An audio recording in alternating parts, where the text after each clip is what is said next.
Hugh Hefner, a true American icon, created an empire that was unrivaled. Although some of us bunnies may have gone rogue, it's because of the love and respect that we received from the man behind it all. Because after all, we did learn from the best. Relive the stories from the most prominent celebrity home in history. What happens in the grotto stays in the grotto. From those of us that lived it, The employees that worked it, And the guests who loved it. And the mayhem continues. All right, Rogue Bunnies Mayhem. We promised you part 2, and we kept Stephanie Heinrich. We are going to talk about Mary. Yes. Stephanie. Everyone got quiet. I know, everybody got all quiet. No, but Stephanie, what was that like for you? I mean, because So just to literally, go ahead. to put it into context, Mary O'Connor was Hef's personal assistant for 50 years, all the way up until, I mean, she passed away in 2013. So she was shy 5 years of being there through Hef's almost his full life, pretty much. She was an integral part of my life and Stephanie's life. I mean, she liked to adopt some of the girls as her adopted children. And Stephanie was one of the girls that was, we spent a lot of time together at Mary's house. But tell us about how you started becoming friends with her. Okay, so we went to Europe, with Hef and everybody. And I always thought, like, when I first met Mary, I was very intimidated by her because I thought she was really mean. I was like, oh my God. I was like, she scared me, And so anyway, so I got sick in London. When we were in London, I got sick at dinner. And so Hef was like, I was like, can I go back to the hotel? And he was like, yeah. He's like, but you have to go with security and you can't stay in the room by yourself. But that was because of protection, because we're in a different country. So he's like, you have to stay in the room with Mary O'Connor. And I'm like, oh my gosh. I go into this room with Mary and she's like, and she was so nice. She's like, okay, you're going to sleep in the bed with me. And then, so she ordered food, we ordered food and all the stuff and we ate and we were in the bed and we were back to back or, butt to butt kind of. And then she farted and I started laughing and then I farted back onto her. And then it was like a fart wars. And then after that, we were like inseparable. I said, what? You gonna fart on me? Check this out. And then it was on. See, I like the fact that you're being honest that ladies can also fart on command. They're always saying it's all guys are gross. No, come on. That's awesome. That's so funny. Wow. That's fantastic. It was love at first fart. Yeah, I love a first fart. Yes. But your relationship really grew. I mean, I knew that you were always up in Mary's office. It wasn't uncommon for me to go up there if I had to go talk to Norma or Elizabeth or Bob, or if I had to take something to Dick Rosenswag. I'd pass by Mary's office and you'd be in there just chatting away, just having a good time, and sometimes the boss would be in there and sometimes he'd be working in his room, but you could tell that you two had like this bond. Yeah, no, you guys were super close. She loved you and she was really proud of you. Can you share like what that was like? I mean, again, you pointed out at the beginning, and Captain Bob. A lot of people were scared of Mary. Yeah, they had this perception of who Mary was, and of course, she was strict. She had her job to do, but you got to see the softer side of Mary. So Mary, I always said that she like held everything together. As far as when I really believe that when she died, a part of the Playboy Mansion's lights went out. I really believe that. Yes. Sure. And I mean, because Hef and her were really, really close. And, this is very interesting with Mary because like I had a little note and I know that some other people had notes from Mary. And I was like, wait a minute. Mary had macular degeneration, so she couldn't see. So if you ever had a note or anything from Mary O'Connor, usually it was written by Hef. If you look at the handwriting. And I didn't notice that until after maybe like, maybe a year after she had passed away. And I was looking at the letter and I was like, wait a minute, this is Hef's handwriting. This is from Mary.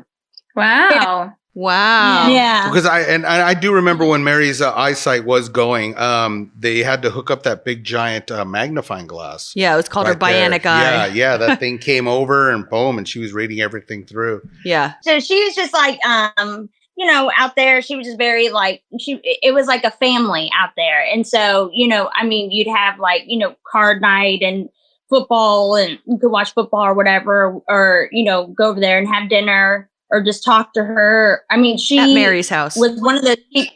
Yes, you could go to her and ask her or talk to her about anything. And the one thing about Mary is that she would never judge you. She would never look at you different, no matter what the situation was or what you had gotten yourself into. She would just be like, you don't listen. And then she would tell you, what you want to hear, what you need to hear. And then that was it. But like, she was always, you could always count on her. And she was real. She was never fake. She'd never go behind your back. She never talked shit. You know what I'm saying? Like, she just was one of those people that she was just a real person. And she was funny as shit, too. She was funny. Yeah. She was, it's hard, because for those who aren't familiar with Mary O'Connor, she was not only Hef's assistant, but she was 6 feet tall. She was in her, so tall. She was in her 80s when she passed away. So she was an older woman. She had one eye that looked like the Terminator a little bit because it made her look a little scary because she had lost her eyesight so much. So when she would look, it would be like the Terminator, that one eye that was like, And I always teased her. And so she had a scary look about her. She was very stoic, but she couldn't see is mostly what it was. She was trying to like look or whatever.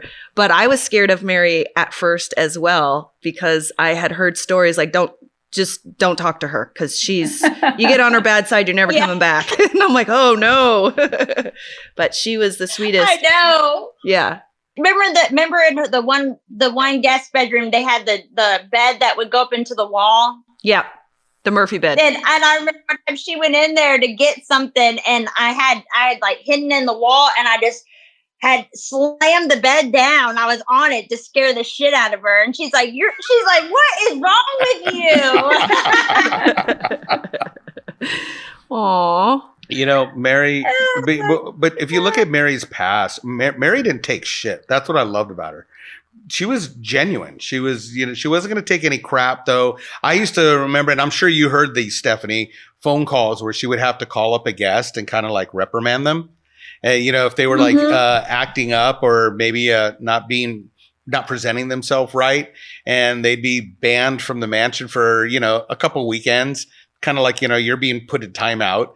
But I mean, she was just straight out. Yeah, you don't want to call from Mary. She didn't care who it was. I remember one time I was with Mary at the front door for a Halloween party. No, not Halloween party. It was Midsummer Night Dream Party. And she goes, Brian, stay with me here. And we're checking people in. And I literally watched her turn celebrities away that didn't show up in pajamas. And she would reprimand them. She goes, what are you doing? I love it. She goes, no.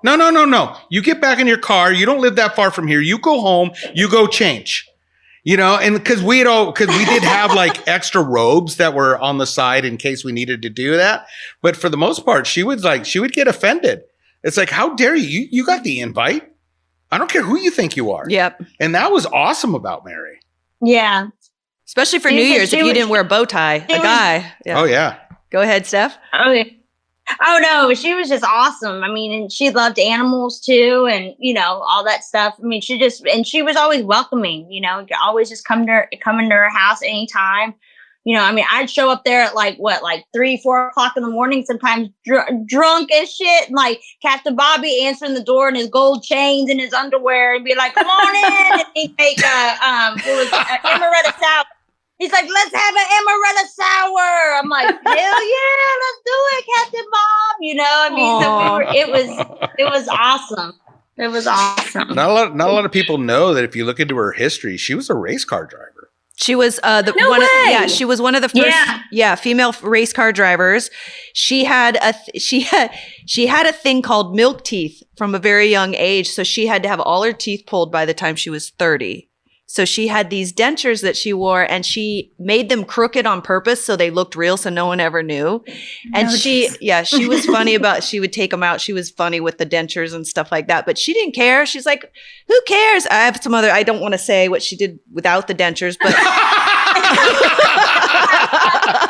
She's like, they loved it. But anyways, I'll let your imagination run wild. But she was picture Captain Bog with a big smile on his face. Totally. And she was just wild. I mean, she had a mouth like a trucker. So whenever it was always shocking when she'd say something, you're like, this older woman did not just say that, but she was very frank and very forward.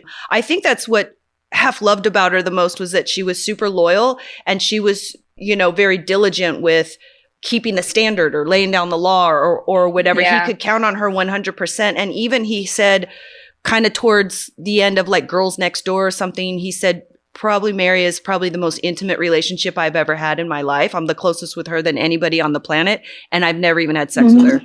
So that's how close they were. Yeah. We're going to take a quick break, guys. We're going to come back. I want to touch more on that, about being the most intimate person he had in his life. Yeah, for sure. Because we had to talk about this in the Butler's Pantry. Yeah. After Mary passed. And we'll be right back. You're listening to Rogue Bunnies Mayhem. Did you miss out on the first 2 Rogue Bunnies trading card drops? Don't let that happen again. Series 3 digital trading cards will be dropping very soon, and we have brand new gorgeous Rogue Bunnies to collect. Want more details? Make sure to join our Discord for the most up-to-date announcements. You can go to roguebunnies.com to find our official links. In the meantime, get your Dapper wallet ready to collect Rogue Bunnies Series 3 packs. And the mayhem continues. Welcome to the metaverse!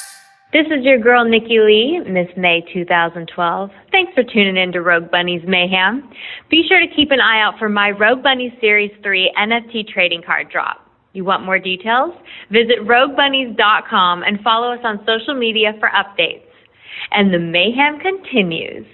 All right, we're back. We are Rogue Buddies Mayhem. And Stephanie, you were just showing us a tattoo. You got actually a tattoo with Mary O'Connor's. Is that the initials or is her full name? We're looking in on here. It says M and then O'Connor. Oh, that's awesome.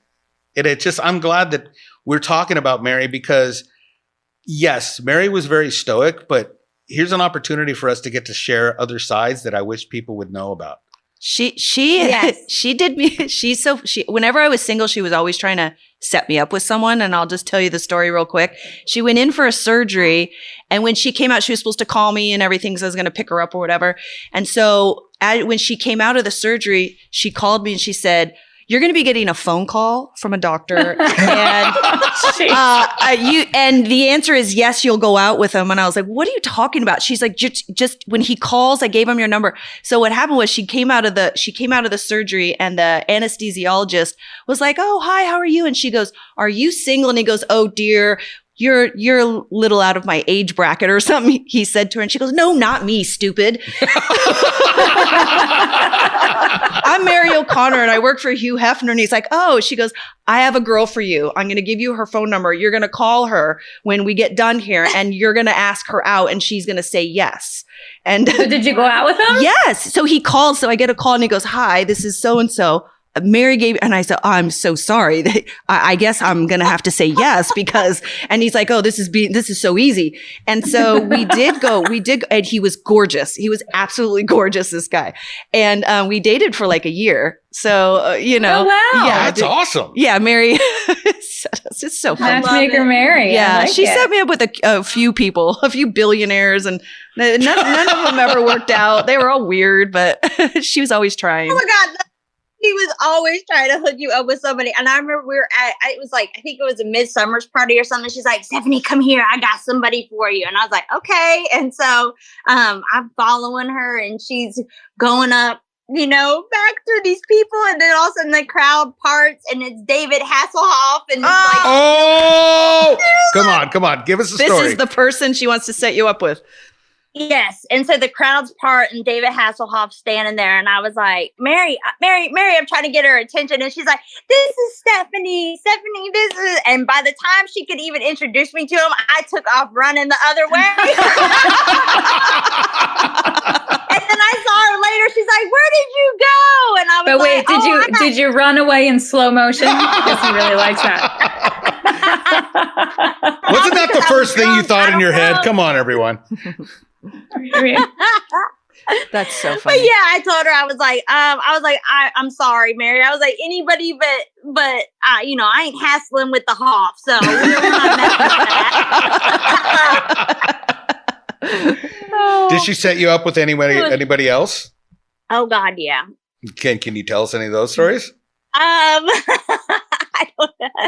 There were just so many guys. I don't even know. I mean, that, she'd be like, oh, I want you to meet so-and-so. And, they were, I don't know. Some of them were nice. Some of them were a little weird, but, it was what it was.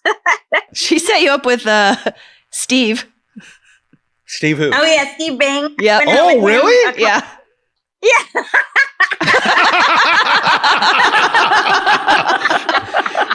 He's a memory unlocked. He's a very unusual. He's passed. Bless his heart. But he was a very unusual guy. Yeah. Yeah. He was. Yeah. It was. Yeah. I'm just gonna leave it at that. He's very nice. It was very. Yeah. But yes, I heard all the details. You don't have to tell me. Wow. So let's talk about the book. Oh yeah. So we want to, Yeah. I know that your book has been, you published it a little while ago, but it's still very relevant, I think. And it was a great book. Especially in the world of books nowadays. Yeah. That are all coming out, right? Yeah. Well, you wrote your own book Well, and you put out your own book. Yeah, I wrote it. I did have help with editing it. I didn't have a ghostwriter. I had somebody that helped go over and edit it for me and everything. Great. But I have a ghostwriter. I actually wrote my book, but I did take it off because of all of the negativity that was coming out with everything. And I just wanted, I don't know, even though my book wasn't about because I don't have anything negative today, it just was like, I was just like, I'm just going to take my book off, everything, and just kind of just let it just chill for a little bit. Because I wanted people to see the side of Playboy and how it was positive, and see, how the relationship I have with Mary O'Connor and Hef and everybody, and how it helped me get through some of my really hard times in my life, and so, because life isn't always fairy tales and flowers and all this stuff. Sometimes, you have to have good people in your life to help you, and sometimes you need help, and not just mentally and physically, and so Mary and Hef and them were always there for me.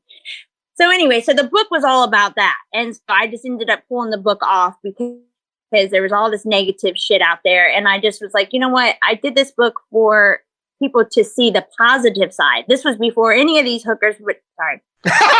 Any of these and so Brett, you do not delete that. I know. I'm sorry. Don't be sorry. Don't apologize. It's speaking truth. Go on. I'll take it back. No, don't take it back. It came out so naturally. I mean, I can see the fan pages talking all kinds of shit on us right now. I don't care. Go. Yeah. So anyway, that's why I just took it off, and I said, I'm not going to have my book mixed up with all this Negative, yeah. Yeah, books. So. Because I think there was some of our VIPs were in our Discord in the community talking about, because you had a Twitter Spaces where we did a Ask Me Anything, and we introduced you for Series 3, and a couple of them wanted to get your book or found your book somehow. They can find it on eBay or somewhere. You could still get it if you look for it, and wanted to read it so that they could get up to date on who you were and all of that stuff. So a couple people actually bought your book. Wow. Yeah.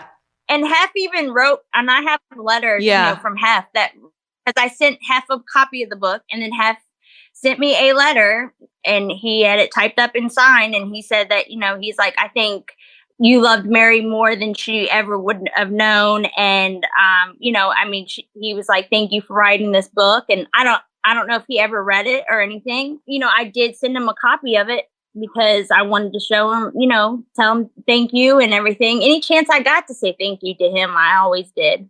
Yeah. Same. Yeah. See, that's why there's a huge respect for you, Stephanie, is because you did send it to him. It wasn't like you were writing this thing after the fact and he was gone, and you sent it to him and going, look, this is what I wrote, and we had a good time, and I got to tell all these fun stories and talk about Mary, and that should be commended, because that's really cool that you did do that. And now I want to copy. Oh yeah. Yeah. Yeah. Even when I graduated from nursing school and everything, I mean, Hef sent me a card, a congratulations card and all that stuff. Because so anybody's talking negative about him, I'm like, what? That doesn't even make any sense. So I don't know. Yeah. Do you recall when you heard the news that he had passed? Oh yeah. Yeah. I was actually on vacation, and I was actually in a different country fishing. And so I didn't have any service. And the person that was the guide or whatever could barely speak English. And he was the one that was telling us that Hugh Hefner died. And I'm like, oh my God. So I couldn't go online. I could not find out anything. Oh. And I don't even know if I was on Facebook at that time either, because I wasn't on Facebook either when Mary passed away. But I mean, I had already known that she, but anyways, I was just like, oh my God, what happened? Like, I don't even know what happened. Like, did something happen? Did whatever. It's still hard to believe that he died. I was just going to say that it's still weird to think of the boss, Mary, Joe Piastro, to think of them as we're talking of them in a past tense. Mm-hmm.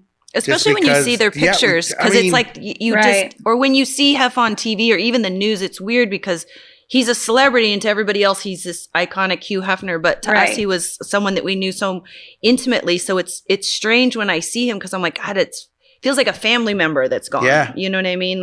It's just hard to wrap my head around still, because he was such a huge presence. Shuffle. Yeah. That little shuffle. You knew he was coming down the hallway. The little geisha. Yeah, walk. yeah. I can still picture, like I said, Mary being in her office. I can still picture sitting out there with Joe Piastro, me and him. I go pick us up masubis, which are like Spam rice things with seaweed. No, he loved that stuff from Hawaii. That was Joe's thing. Oh. So every so often I'd go pick it up as a treat. We'd sit there and just shoot the shit about life. Yeah. And I think, wow, we got to live in that. Yeah. It was such an era. It was definitely such an era from the 70s to 2017. I mean, it was quite a time to be a part of, and a club to be a club member of, I should say. It was an honor to be a part of it. Yeah. Stephanie, oh yeah. As we're talking about this and looking back, do you think these experiences molded you to be who you are today? I mean, here you are in a hospital and trauma rooms and taking care of people, and because you were young. Yeah. You were really young. You look at your past and see where you are now. And do you see some of that brought into your world today? Yeah. And I see myself pulling. I always say if I'm doing anything, I'm always like, all right, I'm pulling a Mary O'Connor. And people that don't know Mary or know anything, they're looking at me like, what? And I'm like, okay, so let's do this now. Like, you got to do this now. Like, I'll help some of the younger students that will come in and I really want to apply for this job. I'm like, okay, I'm going to pull Mary O'Connor on you. Let's do this now. Like, we're, and so I'm always like, whenever I do something like that, I'm always like, if I say something or do something, I'm always like, I'm going to pull Mary O'Connor. I don't know. And I always tell people, and people, that's cool. Because how she was just so assertive. Like, we're doing it now. Yeah. No, call them now.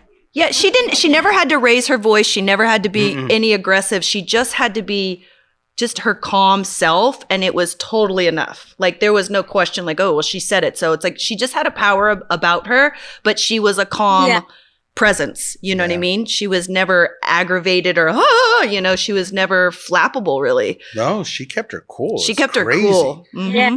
I can remember instances where things were just getting total disarray during parties. Yeah. And she kept her cool. Yep. And we're going to take care of this. And like when we talked about in one show where the cars are all the way out the street and the cops are getting crazy and we got to get these cars in. But it's like, okay, Brian, this is what we're going to do. And it was just so calm, chill. Yep. Stephanie, thank you so much. Thank you for sharing about Mary. I mean, no, thank you guys for sharing your stories too, because that's awesome. I love listening to people tell stories of the mansion and stuff, like stuff that I don't know or whatever. I love it. Me too. Stephanie, you are on Facebook. Do you take people that you don't know? Do you just accept followers, or because I want people to go read your letter? Oh yeah, that's so funny. I hope Crystal reads it. She's read it anyway. She reads all. I'm sure. I mean, I'm sure read it if she can read it. I don't know if she can read or not, but I don't know. Maybe someone could read it to her. But anyways, you guys can follow my new Twitter or whatever. I don't know what is my Twitter. It's Steph RN She just set it up. Bunny. It's RN Bunny 01, I think. RN Bunny 01.